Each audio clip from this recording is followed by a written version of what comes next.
Jai Hind everyone. In the previous videos, we are learning about homonyms. Those are important for FCAT, CDS, ND, SSC, and CGCAT also, and all the other competitive exams. I hope you are learning in the easy way. So these are the important words we are learning. So start करते हैं. This is our what? I think this is our first fifth class in which we will learn of what homonyms. So start करते हैं. पहले word से that is conscious which means which is a adjective parts of speech which means aware of something यानी जागरूक. And the next word that is conscience once which is a noun parts of speech which means once internal sense of right and wrong यानी विवेक यानी कि internal sense यानी inner peace inner sense. And the next one that is conscientious which is a adjective parts of speech as I already told you that जिसके भी suffix में हमारा ओ U S आएगा वो कैसा हो सकता है हमारा वो कैसा होता है एडजेक्टिव जो आपको सी डी एस में आइडेंटिफाई करने में हेल्प करेंगे parts of speech. So what is the meaning of that word which means taking care to do thing carefully और करेक्टली यानी निष्ठावान. एंड एग्जाम्पल से देखते हैं.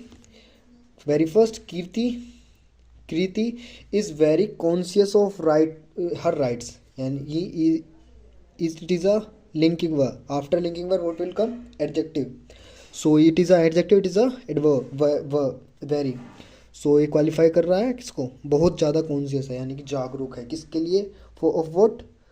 अपने राइट्स के लिए. And the next sentence that is my conscience doesn't it is a does not doesn't allow me to cheat in exam यानी कि मेरा ज़मीर यानी कि विवेक है ये नहीं अलाउ करता मुझे तो चीट करना कि इसमें एग्ज़ाम्स में. तो कॉन्साइंस यानी ज़मीर बोल सकते हैं विवेक किसी का inner sense. So next one that is he is a conscientious student who completes his work honestly. तो he is it is a linking verb. So यहाँ देखते हैं यहाँ वर्ब से पहले क्या आता है हमारा नाउन. तो इट इज़ अ नाउन. ठीक है. So he is a conscientious student who completes his work honestly. So it is a linking verb a noun. Article किसके लिए आया हमारा इन नाउन के लिए. स्टूडेंट हमारा नाउन है. यहाँ क्या है हमारा एडजेक्टिव कॉन्साइंटियस यानी कि निष्ठावान. तो वह एक निष्ठावान स्टूडेंट है जो कंप्लीट करता है अपना कार्य ऑनेस्टली यानी कि ईमानदारी से. The next that is humanities which is a noun parts of speech. And the next that is humanities. So पहले देखते हैं ह्यूमैनिटी विच मीन्स जो आप कन्फ्यूज़न हो गए इसमें. Now it is a those words are also noun parts of speech. So humanity which means people in general यानी कि परोपकारी. And the humanities these are basically our study of literature which means language study करना estimate जो इसमें आते हैं subjects type सकते हैं. मनुष्य जीवन संबंधी विज्ञान. तो सेंटेंस से देखते हैं. We should treat animals with humanity. So we should ये हमारा क्या होगी हमारी मोडाल्स है. ठीक है. Treat animals with humanity. तो विद क्या ये क्या हमारा noun.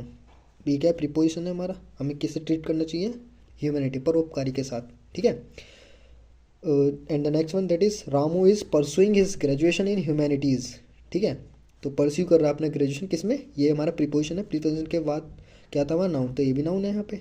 After preposition always come a noun that is a object also. So next देखते हैं डुअल और डुअल. तो डुअल यानी कि दोहरा विच इज़ अ एडजेक्टिव यानी हैविंग टू पार्ट्स यानी दोहरा. And the next that is dual. तो डुअल दोनों सेम साउंड्स करें तो दीज आर होमोफोन्स यानी होमाइनसेन फोन्स विद साउंड यानी homophones. So next is dual are formal fight with weapons between two people who disagreed यानी कि झगड़ा. डुअल यानी कन्फ्यूजन वर्ड है डी यू ए एल और डी यू ई एल. ठीक है. तो ये इसलिए एक दो बार लिख के देखना आप आसानी से रिलेट कर पाएंगे. सो एग्जाम्पल से देखते हैं. The community has dual function both adversary and regulatory. So जो द आता है हमारे आर्टिकल तो what will come before noun article मतलब after article what will come noun. तो इट इज़ अ नाउन. तो it is a verb helping verb dual function. तो dual क्या हो गया हमारा दो फंक्शन करती है दोहरे फंक्शन करती है. बोथ कौन से एडवाइजरी भी और एडवाइज भी करती है और हमारा रेगुलेट भी करती है. ठीक है. And the next example what is drill. Dual ये दोनों that is a noun parts of speech which means the sentence again the officer challenged him to a duel, यानी कि ऑफिसर ने चैलेंज करा उसे किसके लिए, एक झगड़े के लिए, यानी कि विवाद, डिस्कशन, डिसएग्री है उसके लिए, ठीक है। And the next that is discreet and discrete, तो both are similar in sounds but different in meanings. So देखते हैं। So discreet, DISCREET, both are adjective parts of speech. तो डिस्क्रीट देखते हैं पहले meaning, DISCREET, which means careful in what you say और do, यानी कि जो तुम करते हो या कहते हो उसके लिए केयरफुल यानी सावधान। And the next one that is discrete, DISCREET, which is also adjective parts of speech. What is the meaning of this word? That is separate and different from other thing of the same type, यानी कि अलग, यानी कि एक से अलग। Discrete number system पढ़ा होगा आपने, डिस्क्रीट नंबर, सो वो ये अलग मीनिंग, ठीक है, साउंड करता है।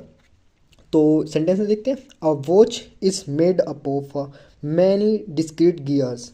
सो गियर्स होते हैं वो जो लगी होती हैं सुई सी, वो गियर्स होते हैं उसके। A watch is made up of many gears, तो मैनी ऑफ मैनी गियर्स, यहाँ क्या है, गियर्स को मॉडिफाई कर रहा है। गियर्स भी कहते हैं डिस्क्रीट, डिस्क्रीट यानी अलग, तो यहाँ डी वाला डिस्क्रीट है, तो ये हमारा क्या हुआ, एडजेक्टिव, इसको क्वालिफाई कर रहा है नाउन को, ठीक है। तो नेक्स्ट देखते हैं, he perform the task in a discreet way, तो यानी कि उसने जो परफॉर्म करा, he perform the task in a discreet way को क्वालिफाई कर रहा है यहाँ पे, it is a noun, noun. तो ये वो after article what will come, noun, तो इसके बाद यहाँ है नाउन, तो नाउन को क्वालिफाई करता है एडजेक्टिव, ठीक है। तो डिस्क्रीट वे, डिस्क्रीट यहाँ पे DISCREET, डिस्क्रीट है, ये भी एडजेक्टिव है, यानी केयरफुल वे में उसने परफॉर्म करे टास्क। तो एक बार देख सकते हैं, सब्जेक्ट वो, आफ्टर ये हमारा हो गया ऑब्जेक्ट, तो it is a article, after article what will come, noun, noun either object either noun और pronoun, it is a noun. He perform the what task, ठीक है, जो वोट का आंसर जो हमारा क्या होता है, ऑब्जेक्ट होता है, ये ना वो भी कैसे we can say that is a noun, not object, that is can noun in a discrete man, ये हमारा होगा प्रीपोजिशन, ये हमारा होगा रेस्ट, डिस्क्रीट वे, हमारा article, that is a noun, after article what will come, noun, noun को qualify कर रहा है हमारा एडजेक्टिव, तो इट इज़ अ एडजेक्टिव। सो आपने देखा हमने कैसे कितने वर्ड्स करे, 3 to 5, 7 to 9, ठीक है, हमने 9 वर्ड्स करे इसमें। तो देखा आपने, कंफ्यूजिंग है थोड़ा, कौन सियर्स, कौन साइंस, कौन साइंटियर्स, तो हमारा ह्यूमैनिटी, ह्यूमैनिटीज़, डुअल, डुअल, और डिस्क्रीट, डिस्क्रीट, कितने मिलते जुलते हैं, सिमिलर से हैं, पर बोथ आर डिफरेंट मीनिंग्स। सो आप देख रहे होंगे, आपको इजीली आपको ये लर्न हो पा रहे होंगे। और मैंने अभी प्रीवियस वीडियोस में और भी कराए हैं, 3 और 4 क्लासेस कर चुके हैं अभी हम, और अभी हमारी वोकेबलरी की भी क्लासेस चल रही हैं, जिससे हम वोकेबलरी रूट के थ्रू याद कर रहे हैं और आपको वोकेबलरी को ईजिली लर्न हो पा रही होंगी। So we will continue this series of vocab and also homonyms. So you can watch the playlist also, you can check out the description box, through the links you can watch those videos, so which are helpful to you in your vocabulary. So thank you and Jai Hind.